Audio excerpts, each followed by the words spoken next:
Okay, so we're in Porthmadog signal box, talking a bit about the replacement signals that are going up around the platform area. So as you may have noticed out and about on social media, we've been removing the old semaphore signals around the platforms. Namely, we've got signal 1 and 2, which is nearest the station building, signal 4, which is just outside the signal box, and then signal 7A and 7B, which are on the very end of the platform. The reason for this is that the wooden posts that were holding them up were rotting quite badly. When we took signal 4 out in particular, we didn't see any good wood left in it. There was a number of issues with the force-grown nature of the timber that we used, and we didn't want a repeat of the unfortunate end of the trident out in the middle of the cob. So we preempted it and took them down before they could fall down. We have been working very hard to get some replacement metal posts to go in. These metal posts will be the same square tapered profile of the originals that were there before, but there's a lot of structural design and calculation that's gone into that. My colleague Dan Evans has been working with a number of structural engineers who have volunteered to do those calculations and design. We have some of the metalwork in Boston Lodge being welded up as we speak. Unfortunately, we're not convinced that we're going to get this done in time for the start of season. So as trains start to run in the end of March, there will still be no signals at signal 1 or signal 4. They will be coming in very soon after the start of season, but to begin with, signalmen will have to flag trains past those positions using the lovely flags provided for just such an eventuality. The exception for this rule is signal 7. We spoke with the operating department, who have quite reasonably requested that signal 7 is quite a difficult signal to work without. It's not near the signal box. It involves flagging a train past 2 signals if you're leaving the Ffestiniog platform. That's platform 1. So if you leave platform 1, you would need to pass both signal 1 or 2 and then signal 7. So that's 2 flags that you've got to use, and there's possibility of miscommunication about that. So to get us through the season, we've erected 2 temporary, and I'm very clear about them being temporary, metal posts with colour light signals on them to stand in for signal 7. As I say, these are temporary, they're not the permanent posts. The eventual signal will be like it was. It will be a single stem post with 2 short posts on the top and 2 semaphore signals on it. And the central post will be the metal post that will replace the wooden one and hopefully last a lot longer than the previous one. But for this season, just to get us through and to give us a bit more breathing room to get the job done properly, we've put up 2 colour lights. Wasn't the preference option. We were hoping to get the semaphore signals up in time for the start of season, but we're just not sure that we could get it done in time, and rather risk the chance of something going wrong in the meantime, we wanted to have something that we knew would work. And for all of their modern look and not necessarily feeling very heritage, colour lights do the job, and they're a darn sight simpler to put up. I think that's it.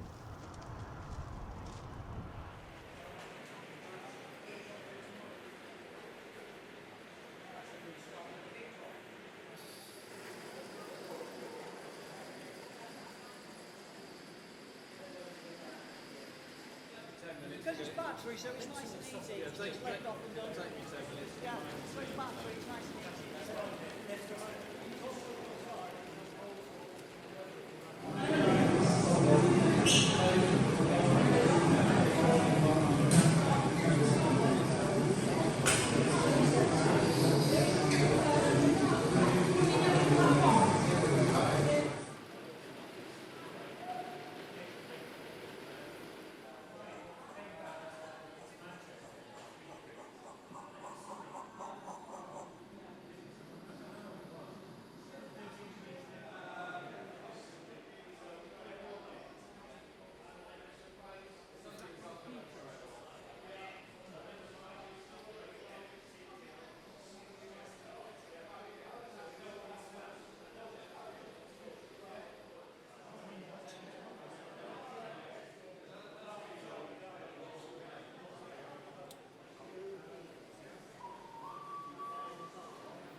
Cheese is good.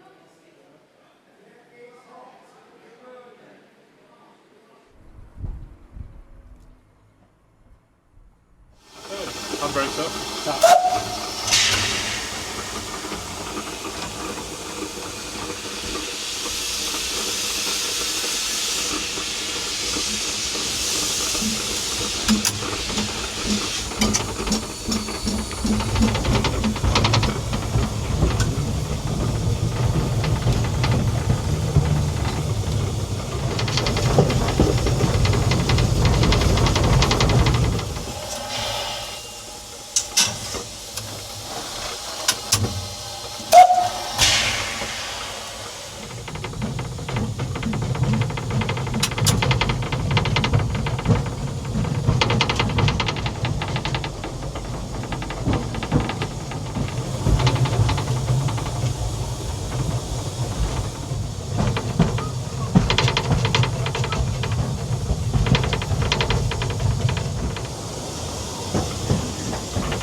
My name's Jack Blow, I'm the infrastructure manager. We're on the Welsh Highland today. We're just working with the young volunteers.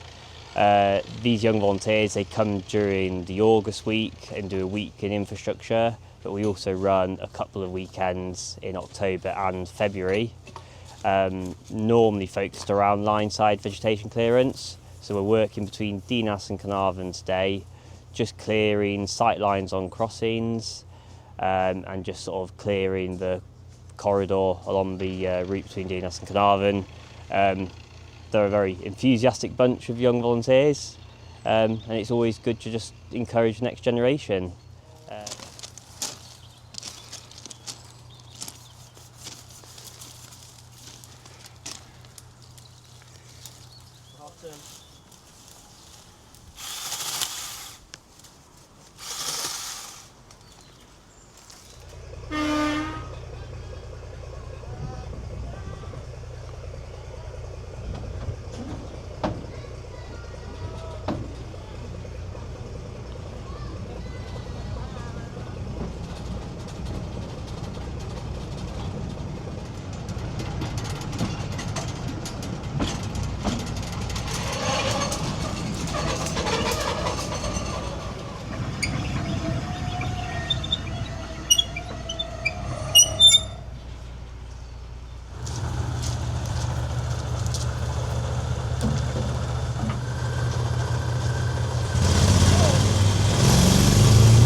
Right, we're in the pattern store at Minffordd, and around us there are loads and loads of patterns that we've acquired over the years or had made and made in our workshops. Some date back to the old company, and some have been made fairly recently for newer projects. Anyway, the Garratt Chimneys is why we're here today. So the original late 1920s Garratt chimney design was quite handsome, and it had a nice big flare at the top, and downside of it, it had a parallel inside, so it was one diameter all the way up, which isn't ideal for a locomotive.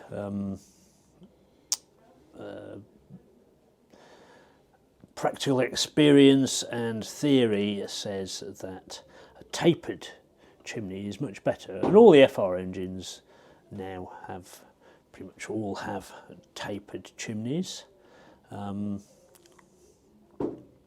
Inside, the outside shape is not connected to the inside shape.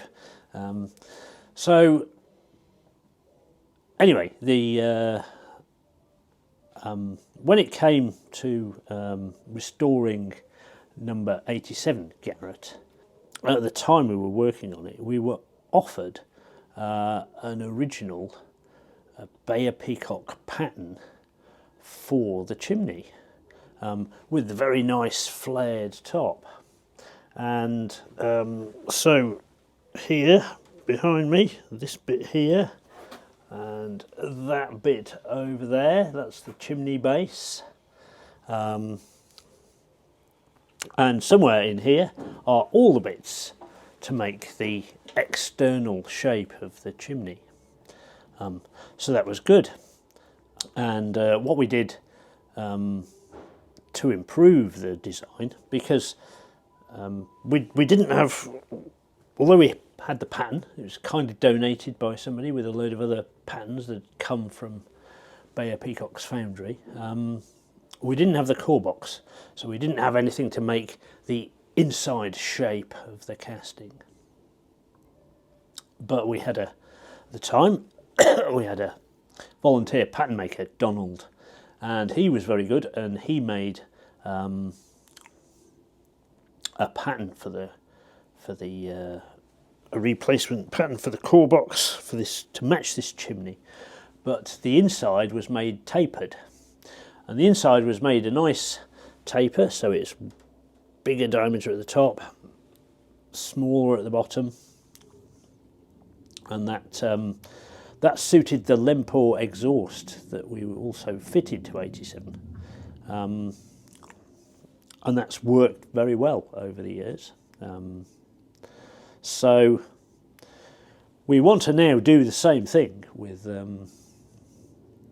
number 138, because 138 currently retains the later South African replacement chimney, which doesn't have the nice flared out top. It has a slight lip at the top, but it's not as nice looking as the original Bayer Peacock design.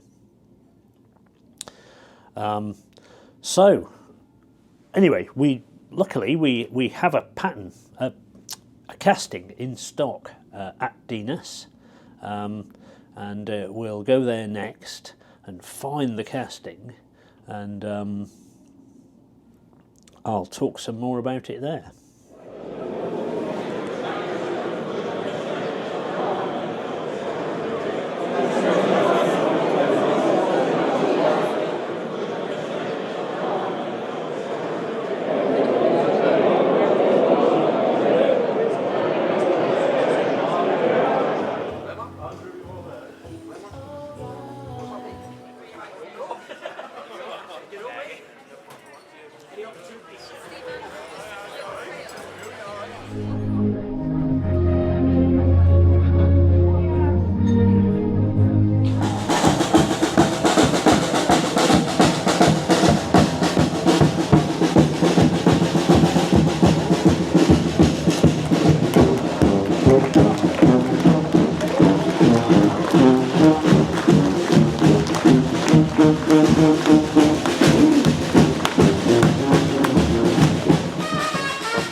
We are, of course, reflecting on the year of 2025, aren't we? Which is a year of challenges and many tricky decisions that a lot of us in the audience here today will have had to make.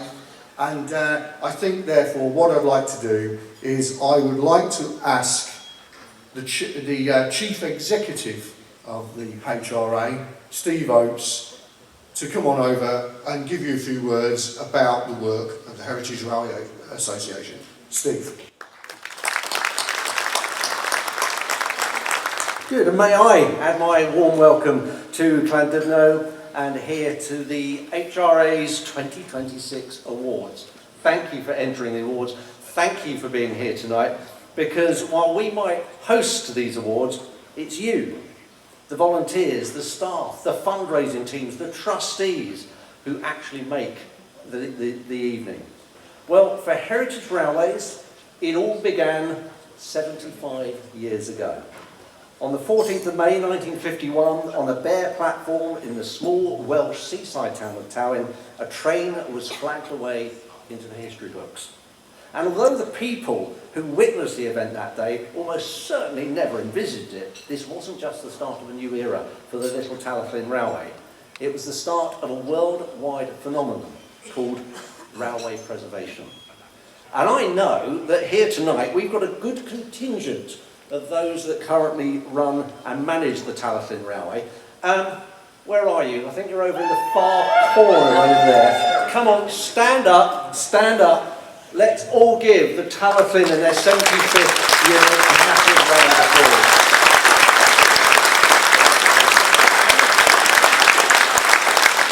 Thank you for what your forefathers started 75 years ago, which has led to this and much, much more besides. So, as I say, it's hugely appropriate to be here in Wales to mark all of your fantastic work and achievements, so much of which reflects the spirit and commitment and determination of 75 years ago.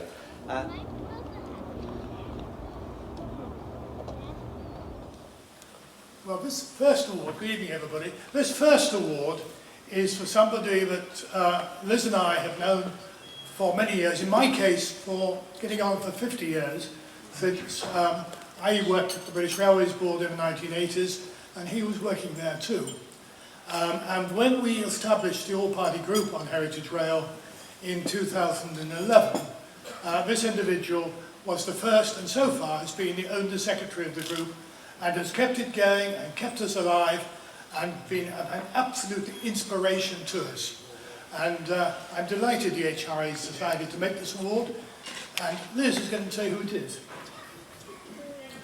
Now you tell me, Richard. Noswaith dda chi oll, braf iawn I weld pawb yma yn Llandudno. And this award, of course, is going to the man who works as the moral beating heart and the intellect of the all-party parliamentary group for Heritage Rail. Please let's do, ladies and gentlemen. Please let's do.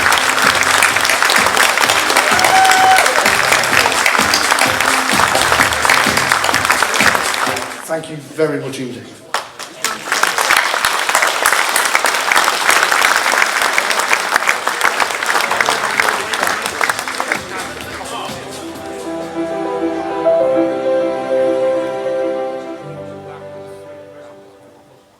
It's another wow, isn't it?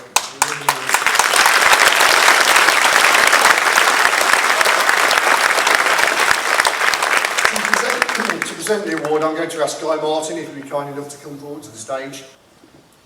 Guy, do you want to say just a couple of words? Where's your suit? How are you getting on? All right. So, yeah, no, well, they brought back some memories. That feels like it was bloody yonks ago. But yeah, that was, I mean, yeah, brought back some bloody cracking memories. What an honour to be involved with that project. I mean, it was something that was happening anyway, and they just, you lot allowed us to make the programme in and around it. Yeah, so what a bloody experience. Met some great folk, learnt a load of stuff. It was bloody brilliant. Thank you. And so many HRA members were involved in this, in producing this. It's so good to see so many people working together. I think it would be nigh impossible to list everybody who lent a hand to make this happen. So, can't mention everybody, but could I ask two people to come forward to collect the award on behalf of the team? And they are Reuben Kench from Stockton-on-Tees Borough Council's Director of Community Services, Environment and Culture, and from Vintage Trains Charitable Trust, the Chairman, Michael Whitehouse. Would you please come forward?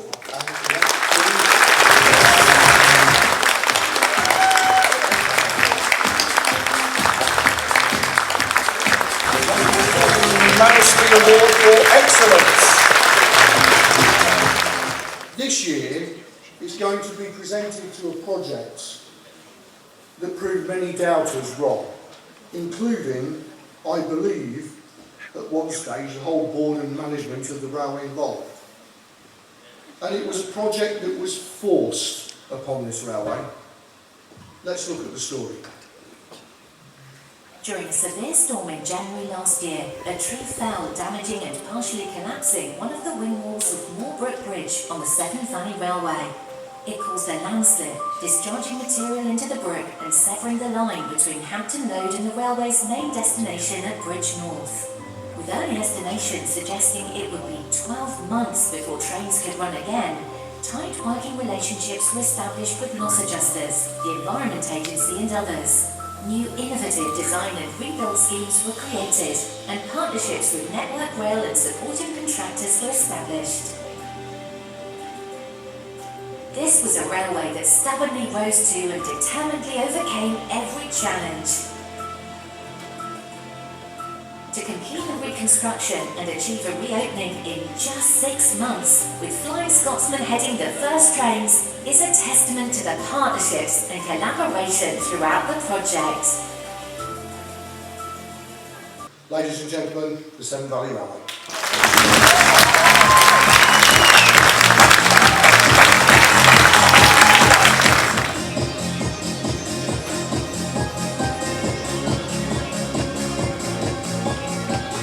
Severn Valley Railway.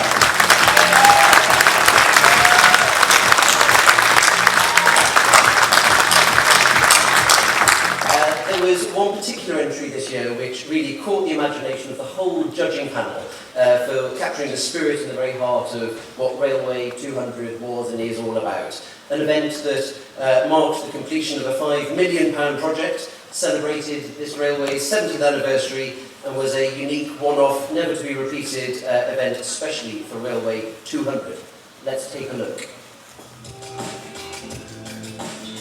The Ffestiniog and Welsh Highland Railways completed the project in style and celebrated on their 70th anniversary, which also linked completion to 200 years of railways.